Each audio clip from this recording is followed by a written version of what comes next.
Hello everyone and welcome to a new video. Today I'm filming a video that I feel like have been a long time in making, which doesn't make sense, but it makes sense. That is only because I don't even know how long ago, like 2 years ago, I asked if people wanted some recommendation videos because I was really in like a filming recommendations kind of mood, and I think it was Taina who said, can you do sci-fi standalone recommendations?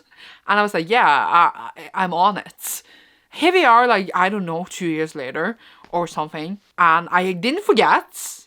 And here we are. The reason it took so long is because I realized I don't read standalone sci-fi. I only read like series. Or the two of the standalones I had for this video turned into series in those 2 years. So I couldn't include them anymore. But now I have the nice number of 6 books that I will recommend to you today that are standalones as I'm filming this, because who knows in the future, that I very much recommend. And also, like, I read, of course, more sci-fi books than this, but I feel like I wouldn't have them in a recommendation video, even though I did enjoy them for different parts. But these are like some of like really great books that I have really enjoyed. So I'm happy to be making this video now after such a long time. And I hope you enjoyed these recommendations. So let's get started. The first one here, which is one of the ones that inspired this video, was The Vanishing Birds by Simon Jimenez. This one is a standalone sci-fi, and it was so great that I wanted to like include it more. And here we are later. So it has, bear with me, been a while since I read it, but I will still try to describe it as well as I remember. So we have these two women that are in a relationship with each other, and one of them lives on this planet, and the other one is like working on this ship, and they come with shipments to this planet every so many years, here and there, or months between their visits, and they are in a relationship. So it's like a super slow burn romance between them, which I love like my heart. And it was just written very well between them. But they are not even in the main focus. I'm just starting out with these two people, because on this planet one day a boy appears, and no one knows where he comes from, no one knows who he is, and no one knows anything about him. Our main woman, one of them, she finds him, and then it's like, I guess you guys gotta take him with you because he can't stay here, and since you are like traveling in your ship, you might find out where he comes from. So he joins the crew, or like the people in the other ship, in the ship that brings their cargo, etc., and goes out into adventure in the universe. And it is one of the best family stories I have ever read. It absolutely touched the roots of my hearts. It is like the kind of like vast sci-fi where like it really grasps into like all of the universe. I want you to look at like the love that keeps it all together, and like the beautifulness of the world in a way, but also the cruelty of the world. But it was just so beautiful.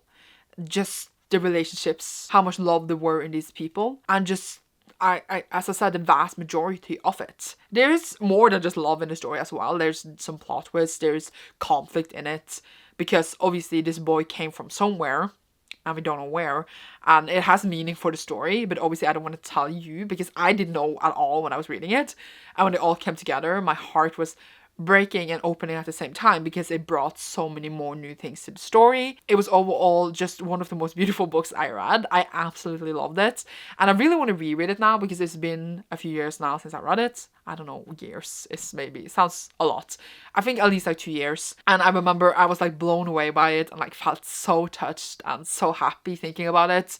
So I want to see if I can experience that again, rereading it, and like even know where the story is going.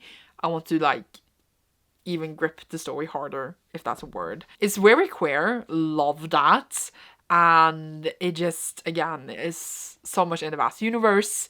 And I know Simon wrote another book, which I'm waiting to come in the right height to match this one next year, so I'm excited to see if I will enjoy that as much as I enjoy this one. But yeah, very much recommend, and I hope you decide to pick it up. Then we have a surprise banger, honestly, which is The Darkness Outside Us by Alia Sherifer. This was a pick for Facing Gaze for January 2022, and I absolutely loved it. It had some of the best twists I have ever read. Honestly, didn't know that much about it before picking it up. It was Eric's pick, I believe, and it follows these two guys on this ship. They are in the middle of the universe and they are going to save one of the main character's sisters. They are on this journey and they need to work together to fix the ship to make sure it arrives at its destination. But maybe something else is going on. That's all I got to say. It's kind of like an unraveling mystery, which I realized is maybe like a thing here for these books. Maybe that just goes hand in hand, sci-fi and figuring out the stuff in the universe of what makes it tick. But honestly, these two guys on this ship, it's obviously very queer because these two guys are there all alone. That's what I got to say about it. They need to figure their shit out. I can't say more about the plot, honestly, because it's such a book that you don't want to know. Honestly, I didn't know anything. I started it out and I was like, what?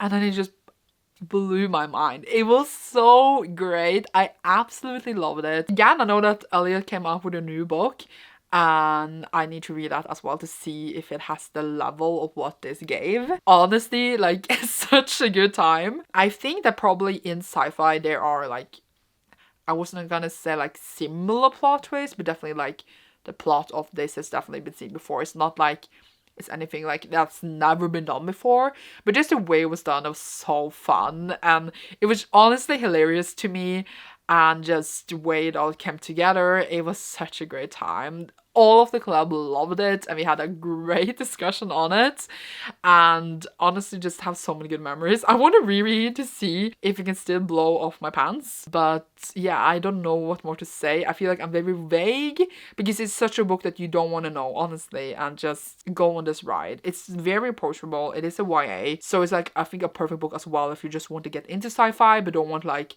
all the like fancy smanchy language that can happen there. Then we have Recursion by Blake Crouch. This one I read for Cassidy's faves. I did a vlog reading her favorite books and it was honestly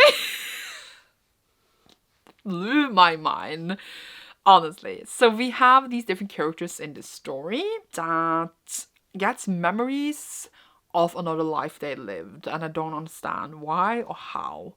And it's like a disease, what is going on? And then we have these characters trying to figure out why honestly. And I'm not gonna tell you why, honestly. It's again kind of a mystery. We're trying to figure out like what's going on here, etc, etc. And it blew my mind, honestly. So great. It is very timely-wimely. I can't say the word even, but it's still very approachable and very understandable while at the same time not making any sense. And I feel like I said this before, but I feel like it would make like a great TV show seeing all this visually, but the way that what it needs to be done to pull this off, honestly, would be amazing to see one day. But the plot twist, the story, the way it was written, the characters, and so many great things in this that I honestly cannot like explain without spoiling, which I feel like I'm repeating. But this is more like twisty and very like the consequences of what humans do. Could not recommend it enough. Like, it is such a great read. And trying to explain to you why you need to read it, it's difficult, but just think on it like a mystery through time in a way. And you would not want to put this down. Like, I read it all in obviously one sitting. And I could not like believe what I was reading. So that's your cue to also do the same. And I still have not read Dark Matter by the author, but I bought it right after reading this because I had to have it, because that is like the most famous book by the author. So if that one is the best one, and this was great, what can Black Matter give me? I don't know, but I'm gonna actually read that soon. So I'm very curious to see of how that will blow everything I have inside of me up. But yeah, absolutely loved it. and you should really read it. Now I have a bit of a weird one, which is Plague Birds by Jason Sanford.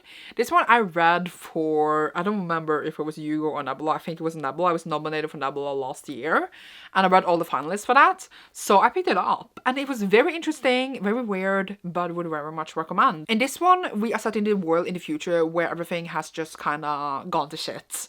And then to protect the humans and protect the world, we have these people that has been programmed and has like AI / robot parts on them, different abilities to protect the human race against, maybe that's a secret, I don't know. And then we follow this one character who is now turned into one of these AI creatures after certain events, and she's going out hunting down these people that was trying to harm her and her family. But she's also unraveling like the mysteries of the universe in a way. While we are, I was gonna say on our planet, but at least like on the planet, we're not in space. It's definitely like a very much a futuristic, interesting space to be. We also tell the story in dual timelines where we're like in the future where she's already done this, and then we go back following like her steps to where she ended up. So it like changed it up the story a lot. I really enjoy like the interesting way it chose to do the narrative of the story. We have some crazy reveals in the end where everything just explodes, and it was very different and weird, and I think that it's definitely worth picking up, especially like it's not as known as the others here, I feel like. And I like had a good time because I thought it was a very unique story. So I would recommend you to do the same. It was very interesting, very weird, but not like weird, obscure weird, but just weird as in like, huh, this is weird but fun. I mean, The Darkness Outside Us was also very weird, but in another way. Now, of course, I cannot make this video without Project Hail Mary by Andy Weir, which I feel like don't need to be recommended because it's so famous. And I haven't even read The Martian. I only read this one by Andy Weir, but I watched the movie many times. I really enjoyed it. And in this one, we follow a dude who wakes up on a ship and he doesn't really know who he is or why he's there. I feel like even saying he wakes up on ship is almost a spoiler, but like he reveals this very fast in the beginning. Then he's trying to unravel kind of the mystery of who he is and what he's doing here. Another kind of mystery book, like very quickly reveals stuff, but then other things that hold back that will your mind later. We are on this mission in a way that is just so well done. How this is explained, how the science in this is so like approachable for someone who don't like science stuff because I'm too stupid. It's just so fun. I actually ended up reading this twice and enjoyed it a lot both times I read it. And there's this other character in this book called Rocky, the favorite character I've ever read about. So precious, my child. Honestly, it has some twists and turns here and there, but here's like all about loyalty and friendship. I was gonna say almost saving the universe, but maybe not the universe, but a lot of fun things. What mostly I think is so exciting about this one is that it has very science parts, but it is written very approachable, and I think that is a very cool way to do it because honestly, would not be able to understand anything without how approachable this book is. And that was like one of the things that scared me about sci-fi before, where like I don't understand anything, and that still happens, but in this one it didn't happen at all. So that is why I think it's such a good recommendation to do for people who are scared, and also for people who don't, is just want to enjoy a good story, which is, it is a very great story. And the last recommendation I have for you today is A Light from the Common Stars by Rika Aoki, which is kind of like, it's a sci-fi, but it's also kind of not. I was gonna say we have aliens, but we also have the devil. So it's like, it's really weird and it's a mix of things, but it's very enjoyable. We follow different characters. First we have these people owning a donut shop that might or might not be from planet Earth. They're really weird, but they own this donut shop and just sell donuts. And it's very fun. And we have a lady or a woman going to this donut shop often, and she's also a violin teacher. And she might or might not gone into the deal with the devil that makes her was I gonna say, very talented, or does she live forever? It was one of those two things, because she might or might not do things to her violin students to uphold this deal with the devil. And then she goes to his donor shop and maybe finds a non-human person that she might or might not like a lot. I'm making it sound more chaotic than it is. It's more like written sad and happy than how I'm explaining it. But either way, our last point of view is a aspiring violinist, if that is what it's called.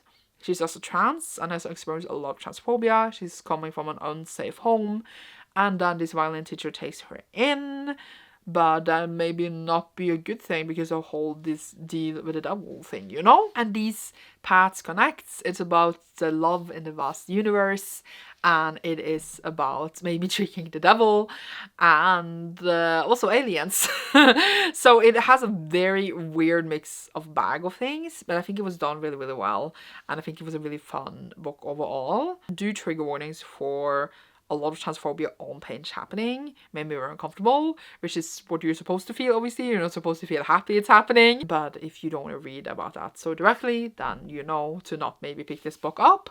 But honestly, it had beautiful music in it that I couldn't read. It made me go and search up like a music piece they were doing because I wanted to hear how it was done, because obviously I couldn't hear it through the book. So that is how invested I was in the story. And honestly, very like obviously down to earth because we are on Earth, but still a fun, I would say, sci-fi book overall, and go and enjoy because it had a lot of heart.